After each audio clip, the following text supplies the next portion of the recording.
Bienvenidos a esta entrevista, les saluda Jafet Quesada, gracias por acompañarnos. Hoy estaremos viendo cómo se encuentra, cómo pinta el panorama laboral para las personas con discapacidad en nuestro país.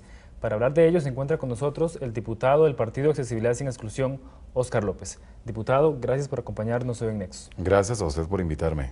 Diputado, el panorama laboral para las personas con discapacidad en nuestro país es un poco difícil, pero ¿cree usted que ha habido un avance importante en este gobierno?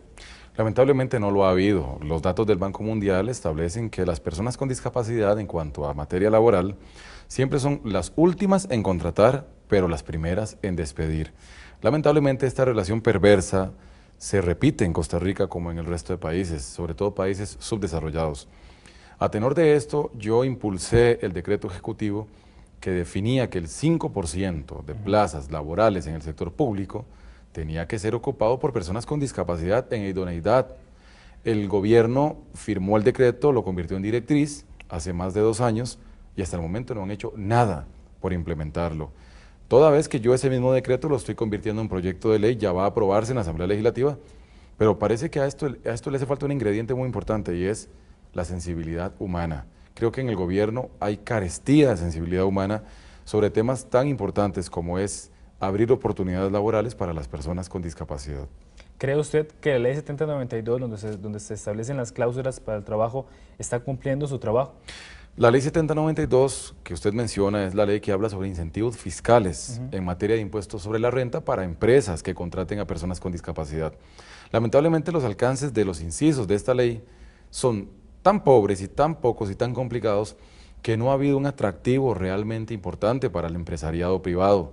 Yo estoy planteando una reforma a esta ley 7092 para crear más incentivos, para hacer más atractiva la contratación de personas con discapacidad en la empresa privada, porque al día de hoy ha sido poco exitoso este movimiento en cuanto a al pago de indemnizaciones o a la exoneración de impuestos sobre la renta.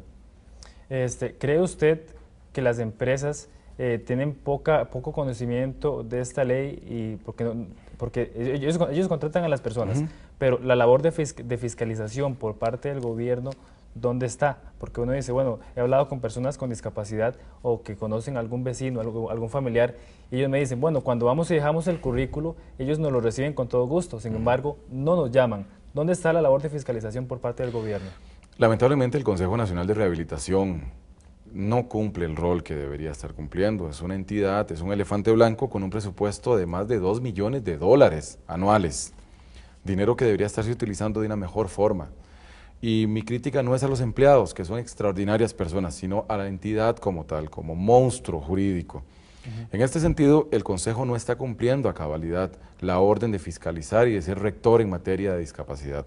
Yo pienso que esta ley 7092 ciertamente sus incentivos fiscales no son tan atractivos, pero si hubiese una mayor difusión e información al empresariado nacional, habría más interés, porque la ley contempla exoneraciones al pago de impuestos sobre los salarios, aguinaldos, cesantías, vacaciones y cualquier inversión que la empresa privada haga en favor de las personas con discapacidad.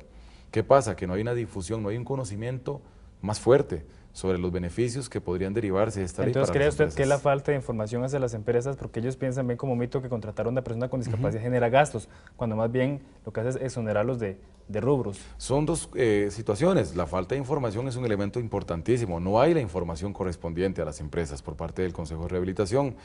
Pero por otra parte, lo que ha acusado, el incentivo como tal no es tan atractivo. Es muy complicado, muy complejo el trámite para exonerar los salarios de una persona con discapacidad.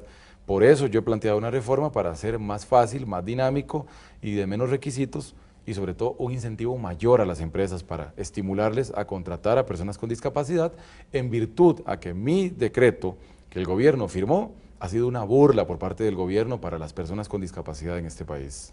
¿Cree usted que el plan escudo impuesto por el gobierno para paliar la crisis económica toma en cuenta a las personas con discapacidad? El plan escudo en su género es un adefesio, es un proyecto que no cumple con las necesidades del pueblo porque lo que busca es endeudamiento y evidentemente ignora la existencia de personas con discapacidad. No hay ningún beneficio para la población con discapacidad y me atrevo a asegurarle que ningún beneficio para el país. ¿Cree usted que después de la crisis financiera mejore la situación laboral para las personas con discapacidad, aumente aunque sea un poco ese porcentaje de personas que contratan las empresas? Yo tengo la seguridad de que tendrá que mejorar porque para eso estamos trabajando desde mi despacho y desde el PASE, para mejorar la condición de la población con discapacidad. En este momento el PASE no está gobernando a Costa Rica, por ahora, más adelante solo Dios sabe, pero nosotros tenemos esa inquietud todos los días de mejorar la situación de la población con discapacidad. Algunos sectores dicen que las empresas toman poca importancia a las personas con discapacidad porque el ministro de Trabajo ha brillado poco en este gobierno, ha tenido prácticamente poca participación.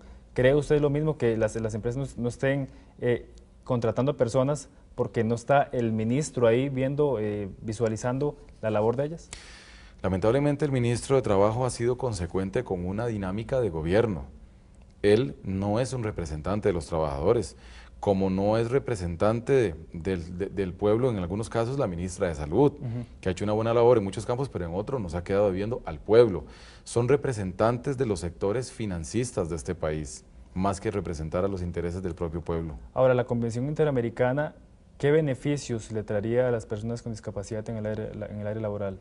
La Convención, valga decir, Internacional de Derechos Humanos para las personas con discapacidad, establece la obligación al gobierno de establecer cuotas. Eso está incluso respaldado por su protocolo facultativo. La cuota que tiene que establecer el gobierno de por lo menos un 5%, ya yo de una forma visionaria logré implementarla, al menos como herramienta jurídica. El gobierno tiene que hacer su parte, ya está establecida, y con eso somos contestes con lo que dice la Convención. Lo que sucede es que el gobierno no ha querido implementar esta cuota en materia laboral para las personas con discapacidad. Solamente ha faltado voluntad política. Ahora, un poco más puntualmente, ¿cuál debe ser la labor del próximo gobierno y los próximos legisladores para lograr una mayor inclusión para las personas con discapacidad?